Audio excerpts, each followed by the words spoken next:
YouTube channel में आप सभी का स्वागत है। मैं प्रदीप कुमार आज आपके साथ जिस टॉपिक के ऊपर बात करने जा रहा हूँ वो है रॉल्स लॉ। और ये जो टॉपिक है A+2 क्लास के केमिस्ट्री के जो सेकंड चैप्टर है सॉल्यूशन उससे लिया गया है। तो रॉल्स लॉ को डिस्कस करने से पहले हमें उन चीज़ों के बारे में नॉलेज होनी चाहिए जो इसमें इन्वॉल्व होगी। जैसे रॉल्स लॉ जो है वो लिक्विड सॉल्यूशन से रिलेटेड है और वेपर प्रेशर से रिलेटेड है। तो सबसे पहले let us come to know that what are liquid solutions. Liquid solutions they are formed when solvent is liquid and solute can be a gas, a liquid or a solid। जब हम solution की बात करते हैं तो generally हम binary solution की बात करते हैं और बाइनरी सॉल्यूशन में दो कंपोनेंट होते हैं, एक को हम सॉल्यूट कहते हैं और दूसरे को हम सॉल्वेंट कहते हैं। जो लार्ज अमाउंट में प्रेजेंट होता है सॉल्यूशन में उसको हम सॉल्वेंट कहते हैं, जो लेसर अमाउंट में प्रेजेंट होता है सॉल्यूशन में उसको हम सॉल्यूट कहते हैं। तो जब हम लिक्विड सॉल्यूशन की बात करते हैं तो मींस इसमें जो एक्सेस अमाउंट में या लार्ज अमाउंट में जो कंपोनेंट है वो लिक्विड होगा, बाकी सॉल्यूट में भी गैस और लिक्विड और solid. So there are three types of liquid solutions: gas in liquid, liquid in liquid and solid in liquid. अब gas in liquid,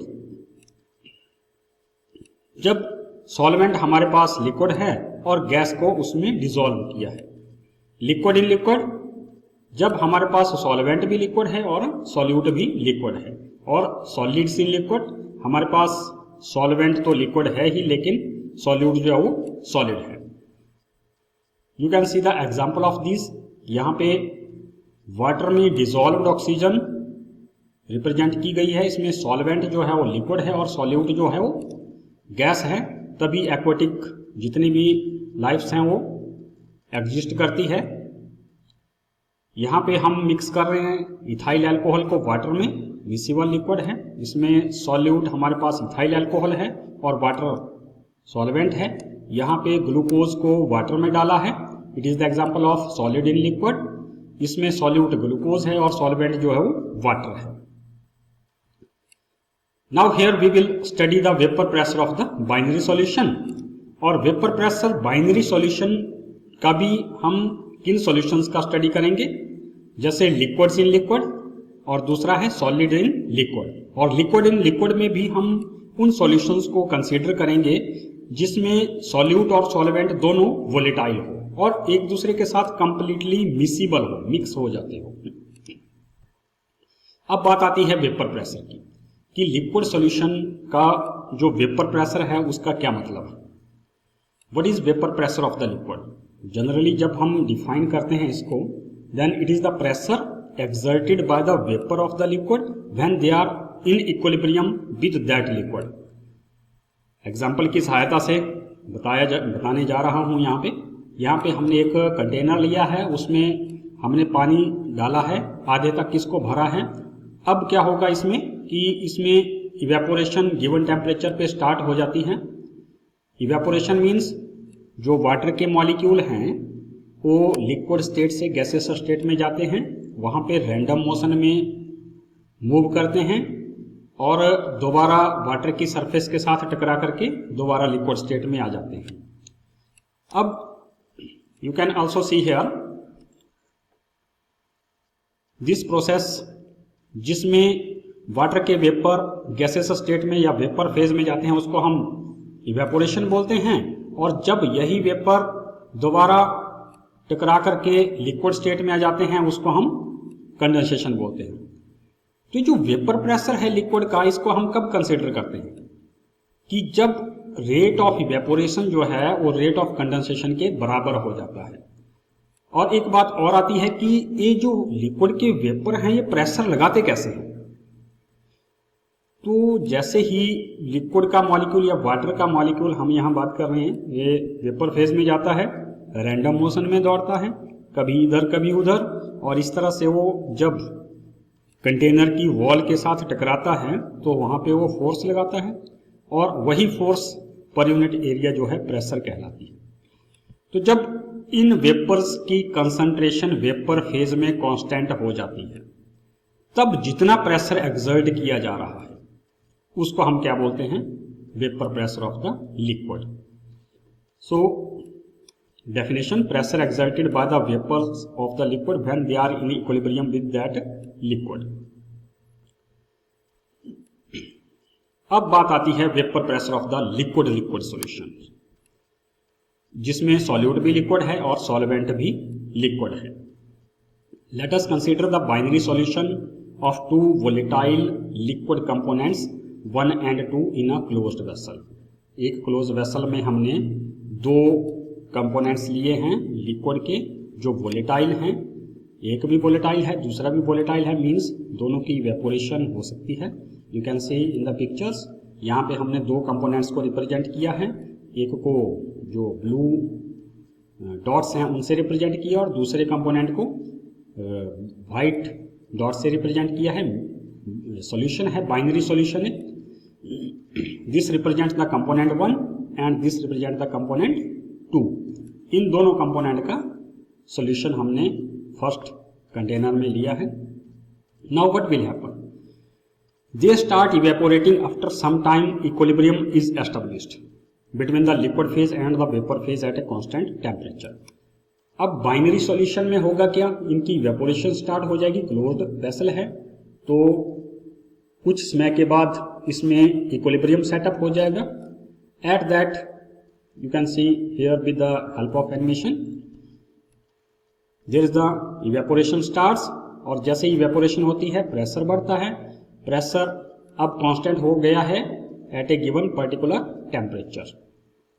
so at this temperature या at this stage the total pressure of the solution, it will be equal to the sum of the partial pressure of each component in the solution। अब अगर हमने इसका total pressure निकालना है तो वो कितने के बराबर होगा कि एक एक कंपोनेंट का जितना पार्शियल प्रेशर है उनके सम के बराबर। और किसने स्टेटमेंट दी है?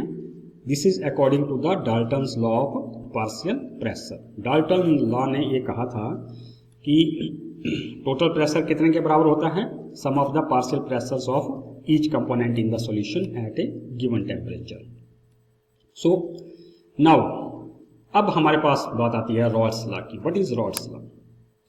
The French chemist François Marie Raoult in 1886 में रॉल्ट ने, मार्टे रॉल्ट जो फ्रांस का केमिस्ट है, उसने एक लॉ दिया था। He is the Amrold. He gave the quantitative relationship between partial pressures P1 and P2 and mole fractions X1 and X2 of the two components 1 and 2 respectively for binary solution। क्या किया इन्होंने? इन्होंने एक quantitative relationship दी। किस किस के बारे में, किस किस के बीच में? पार्शियल प्रेशर्स, मोल फ्रैक्शंस। पार्शियल प्रेशर कंपोनेंट 1 और मोल फ्रैक्शन भी कंपोनेंट 1 का। पार्शियल प्रेशर कंपोनेंट सेकंड का और मोल फ्रैक्शन भी कंपोनेंट सेकंड का, बाइनरी सॉल्यूशन में। अब क्या रिलेशन दिया है इन्होंने? द रिलेशनशिप, जो रिलेशनशिप दी थी उसी को हम रॉल्स लॉ कहते हैं।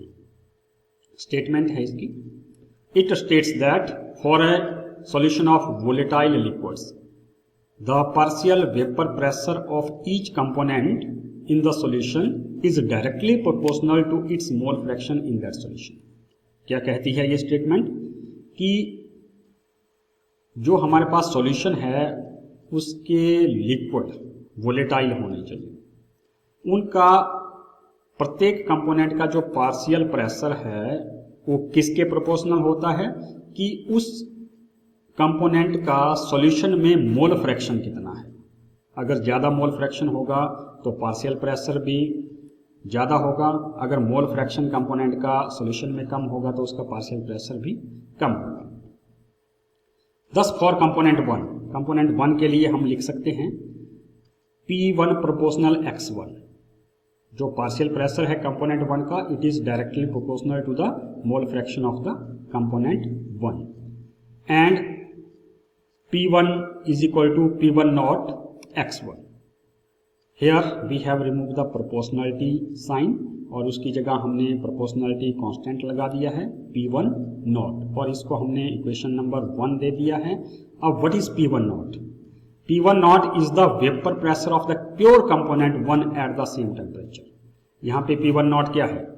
ये कंपोनेंट 1 का वेपर प्रेशर है जब उसको मिक्स नहीं किया है, प्योर कंपोनेंट का, उसका जो वेपर प्रेशर होगा उसको बोलेंगे हम P1 naught. और यहाँ पे हमने एक ही कंपोनेंट लिया है, उसका वेपर प्रेशर निकालेंगे, टेम्परेचर रिमेन द सेम, जितना प्रेशर आएगा उसको हम कहेंगे P1 naught. You can see here, यहाँ पे जो हाइट आएगी, difference in the level of the mercury, it will give the value of P1 naught. Similarly for component 2, दूसरे कंपोनेंट के लिए भी हम निकाल सकते हैं P2 is equal to P2 naught X2. P2 is the partial pressure of component 2 in the solution and it is equal to the P2 naught X2. P2 naught is the vapor pressure of the component 2 in pure state and X2 is its mole fraction in the solution. P2 naught represents the vapor pressure of the pure component 2. Now according to Dalton's law of partial pressure, अब इसके बाद हम total pressure निकालने के लिए solution का Dalton law लगाते हैं. डाल्टन लॉ क्या कहता है? Total pressures P total over the solution phase in a container will be equal to the sum of partial pressures of the components in the solution. जो total pressure है solution का vapour phase में, वो कितने के बराबर होता है कि अगर उन कंपोनेंट्स के पार्शियल प्रेशर को हम सम कर दें तो वो टोटल प्रेशर के बराबर होता है. So we can write P total is equal to P1 plus P2. P1 is the partial pressure of component 1 and P2 is the partial pressure of component 2, and this is called the equation number 3. Now we can substitute the value of P1 and P2 from equation 1 and 2 here. So P total become X1 P1 dot plus X2 P2 naught. We know that हमें पता है mole fraction का सम कितने के बराबर होता है X1 plus X2. दो कंपोनेंट है इसमें, X1 पहले कंपोनेंट का मोल फ्रैक्शन है, X2 दूसरे कंपोनेंट का मोल फ्रैक्शन है. ये कितने के बराबर होता है? 1 के बराबर. और यहाँ से हम एक कंपोनेंट की वैल्यू निकाल लेंगे, X1 is equal to 1 minus X2. Now substituting the value of X1 in P total expression, P total is equal to X1 की जगह हमने क्या रख दिया? This value 1 minus X2 P1 naught plus X2 P2 naught. और इसको solve किया हमने, ब्रैकेट को ओपन कर दिया, हमारे पास आ गया P1 naught minus X2 P1 naught plus X2 is same and P2 naught is the same as in the above expression. Now P1 naught हमने क्या किया, इस जो टर्म है इसको हमने आगे लिख दिया, इसको उसके बाद लिख दिया X2 P2 naught minus X2 P1 naught, और P total is equal to P1 naught plus P2 naught minus P1 naught X2. यहाँ पे हमने इन दोनों टर्म्स में से X2 जो है वो कॉमन ले लिया, ब्रैकेट के अंदर हमारे पास आ गया P2 naught minus P1 not. This equation shows the total pressure above the solution surface in terms of mole fraction of the second component. अब ये जो इक्वेशन नंबर 5 है ये क्या दर्शाती है? ये एक्सप्रेशन है जिसमें टोटल प्रेशर को सेकंड कंपोनेंट के मोल फ्रैक्शन के रूप में एक्सप्रेस किया है. अब ये जो हमने इक्वेशन ड्राइव की है P total is equal to P1 naught plus P2 naught minus P1 naught X2, इससे हमें क्या क्या कंक्लूजन मिलते हैं? तो पहला, total vapour pressure over the solution can be related to the mole fraction of any one component.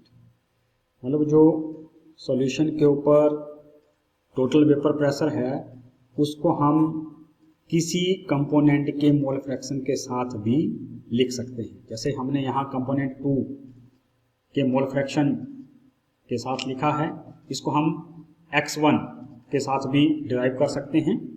दूसरा point है total vapour pressure over the solution varies linearly with the mole fraction of the component 2, कि जो total vapour pressure है solution के ऊपर वो linearly very करता है with the mole fraction of component 2, कि जैसे जैसे कंपोनेंट 2 का मोल फ्रैक्शन बढ़ेगा वैसे वैसे ही टोटल प्रेशर भी बढ़ेगा या कम। तीसरा है depending upon the vapour pressure of the pure component 1 and 2, total vapour pressure over the solution decreases और increases with the increase of the mole fraction of component 1, कि कंपोनेंट 1 के साथ जो टोटल वेपर प्रेशर है या तो वो बढ़ेगा या कम होगा, पर ये बात किसके ऊपर डिपेंड करती है कि जो कंपोनेंट 1 एंड 2 है, प्योर कंपोनेंट 1 एंड 2, उनका वेपर प्रेशर कैसा है, उसके ऊपर ये चीज डिपेंड करती है कि कंपोनेंट 1 के साथ जब हम उसका मोल फ्रैक्शन या तो बढ़ाएंगे, जब हम बढ़ाएंगे तो इस जो टोटल वेपर प्रेशर है क्या वो डिक्रीज करेगा या इंक्रीज करेगा।